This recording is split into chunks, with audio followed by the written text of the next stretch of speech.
Buenas tardes. Ahora vamos a presentarles el informe de la autopsia médico-legal, para lo cual intervendrán Camila Caicedo, quien explicará acerca de las generales de ley. A continuación intervendrá Jessica Tapia explicando acerca del informe externo. Mi persona Darío Vázquez explicará sobre el examen externo y Diana Proaño finalizará con la parte de misceláneos y demás aspectos generales del informe de autopsia médico-legal. Bien, vamos a empezar. Bien, primero debemos tener en cuenta qué es la autopsia. Y según Rojas en su libro de medicina legal, en el volumen 1 de 1936, nos dice que la autopsia es un examen del cuerpo de una persona que ha muerto para determinar la causa de la muerte o para verificar dicho diagnóstico. La autopsia es un procedimiento médico que emplea la disección con el fin de obtener información anatómica sobre la causa, naturaleza, extensión y complicaciones de la enfermedad que sufrió en vida el sujeto autopsiado. Bien, partiendo de este concepto, la autopsia médico-legal es un proceso muy importante para determinar las causales de una muerte mediante una disciplina que permite aplicar los conocimientos médicos a la investigación y al esclarecimiento de las muertes presuntamente violentas o sospechosas de criminalidad y en la búsqueda e identificación del agresor. Además, la autopsia médico-forense es realizada por un médico legal y este es el estudio de un cadáver o restos humanos con el fin de informar a la autoridad judicial de las causas y circunstancias de su muerte. Así también los objetivos de la autopsia médico-legal: establecer la causa de la muerte, ayudar a establecer la manera de la muerte, la hora de la muerte y establecer la identidad del fallecido.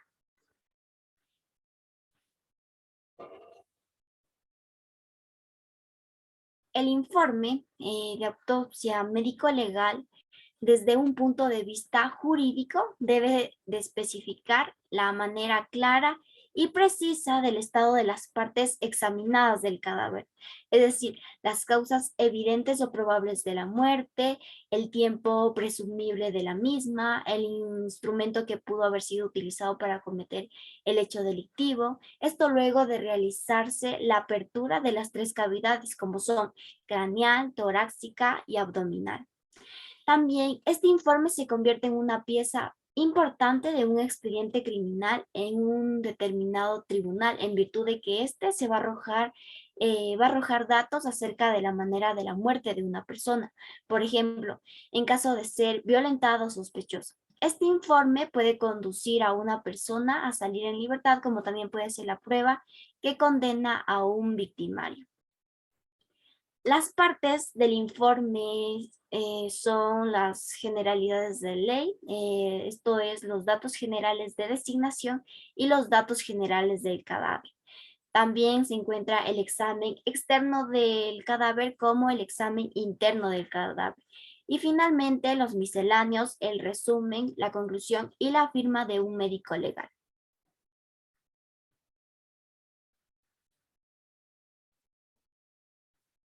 Las generales de ley.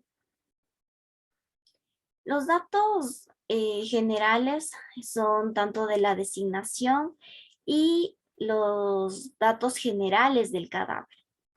Primero, los datos generales de designación viene a ser el número del informe pericial. Esto corresponde a un número o un código designado en la unidad o entidad de salud en la cual se va a realizar este examen médico. Este deberá coincidir con el código de la asignación del consentimiento informado. También debe estar la fecha del examen, que esto es se debe detallar de acuerdo al año, mes y día. Así también la hora, que se detalla a qué hora se realiza la valoración médico-legal como con un formato de 24 horas. El número de expediente, que consigna el número de oficio con el que se remite la autoridad correspondiente. Los datos de la autoridad que solicita, aquí se debe especificar los nombres, los apellidos, la unidad en la que trabaja o pertenece. Incluso se puede detallar el teléfono o correo electrónico. Así también el lugar del examen. Aquí se debe especificar la provincia, el cantón, la parroquia y el distrito en el que se realiza el respectivo examen médico. También la institución en la que se realiza dicho examen y la unidad o el servicio. Esto se coloca de acuerdo a donde pertenece el perito o el profesional de salud que está realizando el examen médico. Finalmente tenemos los datos generales del cadáver. Aquí se debe detallar específicamente los apellidos y los nombres. Esto sería con los nombres completos conforme conste en el documento y la identificación. El tipo de documento y número, que esto viene a ser la identificación de la víctima, es decir, la cédula, que debe constar 10 dígitos y es de acuerdo al nivel nacional. El estado civil, que ya se puede escoger con una X o señalar si es casado, soltero, divorciado, viudo, entre otras. Y la profesión o la ocupación. Si es estudiante, en este caso se debe especificar si es estudiante inicial, básico, bachillerato, superior y técnico. Y en el campo que se encuentre en alguna ocupación, se debe especificar el trabajo, si es en el hogar, remunerado, jubilado, servidor público o empleado privado. También se debe especificar la circunstancia de la muerte, que esta es la historia médico-legal breve, es decir, los antecedentes, y finalmente la fecha probable del fallecimiento. Esto con referencia ya sea de los familiares o de los amigos. Igual debe ser día, mes y año.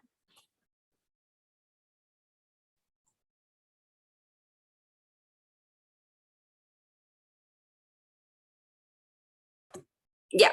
Externo del cadáver. El examen externo es la inspección exterior del cuerpo y de cualquier indicio que pueda encontrarse en su superficie. Ello incluye la ropa u objetos personales. Es una parte esencial de la autopsia. Ahora bien, el operador se coloca a la derecha del cadáver y se procede a una medición en centímetros mismo. Denota el peso en kilogramos y se hace una descripción del aspecto general del individuo. Asimismo, se realiza la flexoextensión de las articulaciones principales, como por ejemplo cuello, mandíbula, antebrazos y rodillas para determinar el grado de rigidez. Asimismo, se observa y se toma nota del grado y distribución de los endemas, palidez, cianosis y putrefacción. Se anota la presencia de livideces en la lengua y en existencia en el cuerpo de tatuajes o cicatrices. Dentro de este informe externo también se empieza el examen de la cabeza, en la cual se realiza el examen en los ojos midiendo el diámetro de las pupilas. Hay que anotar si presenta arco senil, arco del iris, color diferente y que se da a partir de los 60 años. Asimismo, si es que se encuentran hemorragias petequiales y si hay irregularidad en la pupila. También se anotan las anormalidades de la esclerótida. Asimismo, dentro de este informe se comprueba el estado de tinción. Se realiza un estudio en la nariz iniciándose con la observación de la rectitud del tabique y tiene fracturas en el mismo. Con sonda se verifica la permeabilidad de las fosas nasales. Ya. Dentro de este informe externo también se realiza el examen del oído externo y se registra el color y la cantidad del cabello, así como la existencia de ganglios. Se realiza el examen de los genitales. En el hombre se examina el grado de desarrollo de los testículos y en la mujer la cavidad vaginal. La cavidad rectal y anal se analizan tanto para detectar patologías como para determinar el posible abuso del cadáver. Dentro de este examen también aparecen en la piel o alguna cavidad, exudado o exbeso, se recogen muestras y se analizan. Dentro de esto también se deben analizar o se examinan posibles úcleras de cúbito. En caso de encontrarse tumoraciones cutáneas, se extirparán completas para estudiar histimológicamente el tumor. Cuando existen pacientes que han tenido colocadas cánulas intravenosas o arteriales, es frecuente que presenten equimiosis, sobre todo si se les suministró anticoagulantes. En este caso, las localizaciones serán en zona antecubital, cuello e ingle.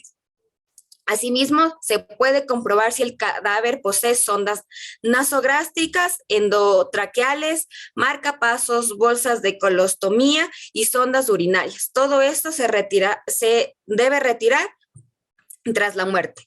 Y finalmente podemos encontrar que tanto los ancianos diabéticos y pacientes con leucemia presentan a menudo problemas vasculares que provocan decoloraciones, ucleraciones, todas ellas han de recogerse en el informe.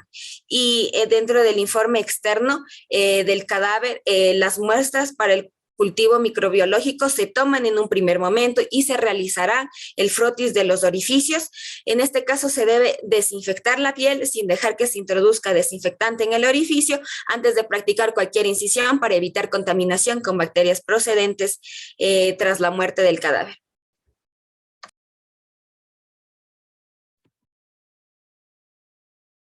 A continuación, voy a hablar del tercer momento de la autopsia médico-legal, es decir, el examen interno del cadáver.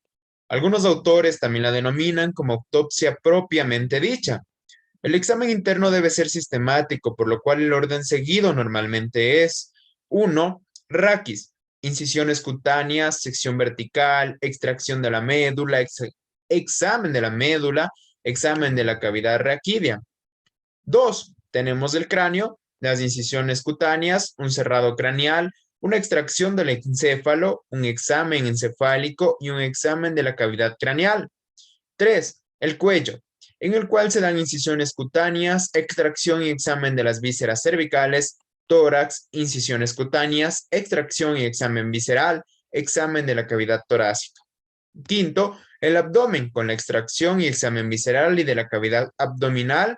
6. El aparato genitourinario, que engloba los riñones y uréter, órganos pelvianos de la mujer. Y 7. Las extremidades. No obstante, debe señalarse que la norma europea aconseja realizar la autopsia del cuello tras practicar las del tórax y abdomen. El objetivo es recolectar muestras, piezas anatómicas o líquidos biológicos que permitan, tras un estudio de laboratorio, determinar la causa de muerte o a su vez determinar las sustancias que se encuentran en los líquidos biológicos de este cadáver.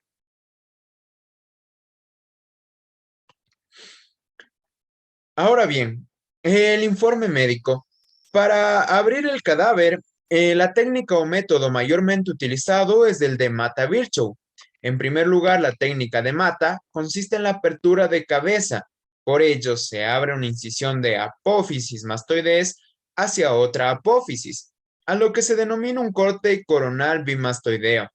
Y luego de hacerse este corte, va a despegar la aponeurosis, que une la calota craneal con el cuero cabelludo.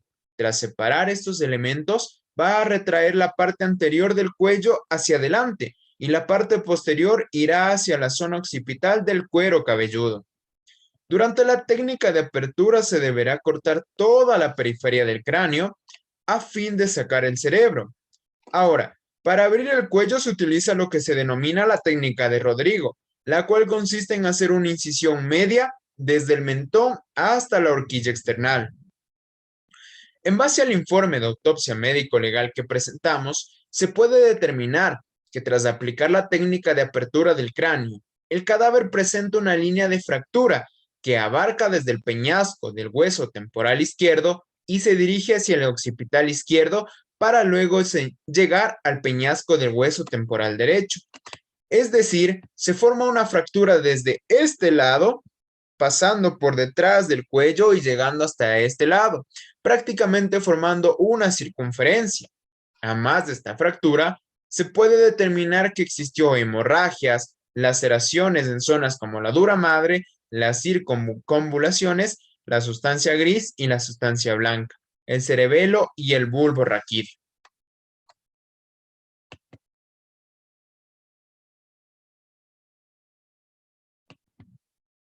Continuando, el siguiente paso es la apertura de tórax y abdomen bajo la técnica de marco, que consiste en hacer una única línea de corte que debe pasar a través del lado izquierdo del ombligo y además debe cortar a través del cartílago costal a las costillas para sacar el peto esternal y poner en evidencia tanto el diafragma como el mediastino y ambos pulmones junto con la cavidad pleural. Cuando se requiere sacar la médula espinal se denomina autopsia raquídea y se hace por abordaje posterior. Por otro lado, para los casos de muerte por torturas, se aplica la técnica de la cuarta incisión para observar la masa muscular a fin de verificar si tiene o no signos de hematomas internos tras la apertura abdominal.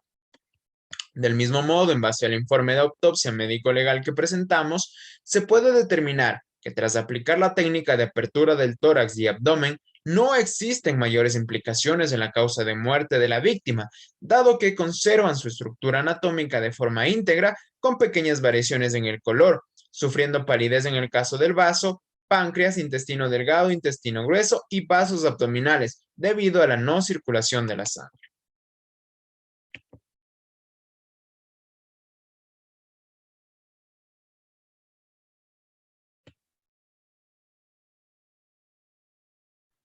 A continuación, se tratará acerca de los misceláneos, los cuales se enfocan de manera principal en características con respecto a lo que viene a ser embarazos o fetos. En el caso de nuestro informe pericial, no se ha presentado este tipo de características por los cuales no han sido llenados.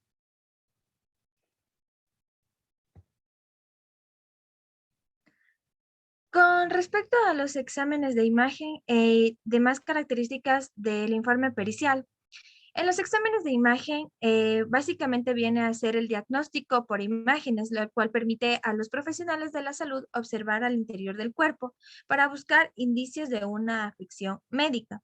En este caso, nuestro informe de autopsia no ha sido llenado ya que el cadáver no ha sido requerido de estos exámenes.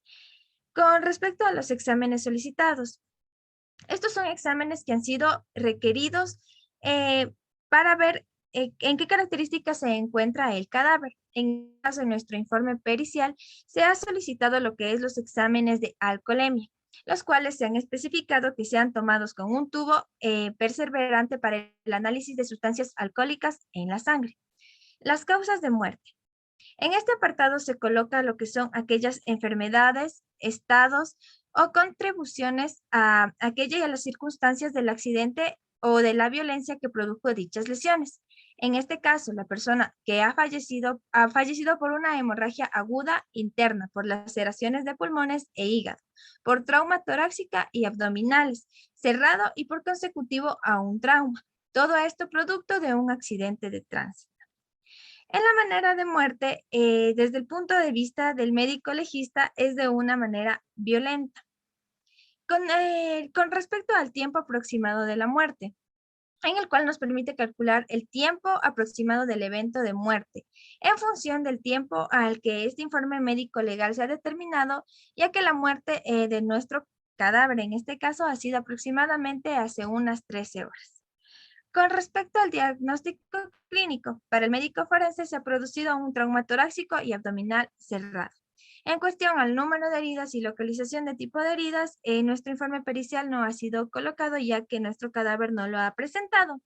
Finalmente, se concluye el informe de autopsia médica con la firma y con el número del perito médico legista.